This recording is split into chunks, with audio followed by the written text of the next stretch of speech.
Hello दोस्त, आज आपण करणार आहोत पुरणपोळी। त्यासाठी हरभऱ्याची डाळ छान धुवून घ्यायची, त्यानंतर डाळ कुकरात मांडायची, त्यानंतर त्याला अर्धा तास शिजू द्यायचं। डाळ शिजली आहे,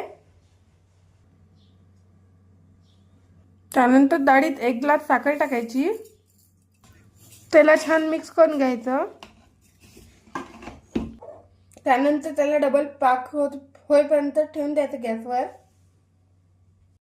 त्याचा पाक झाला आहे, त्याला पुरण गारणीने बारीक करून घ्यायचं। त्यानंतर असं बारीक होते करण्यासाठी कणिक भिजवून घ्यायची, त्यानंतर छोटीशी चपाती करून घ्यायची आणि त्यात पुरण भरायचं।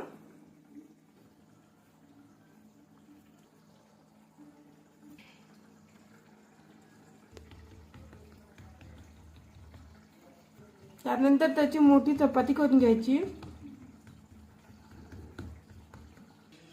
त्यानंतर तावी गरम व्हायला ठेवायची। तावी गरम झाल्यानंतर त्यावर पुरणपोळी टाकायची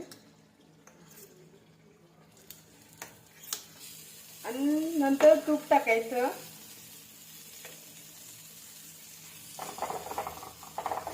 त्यानंतर त्याला पलटून घ्यायचं।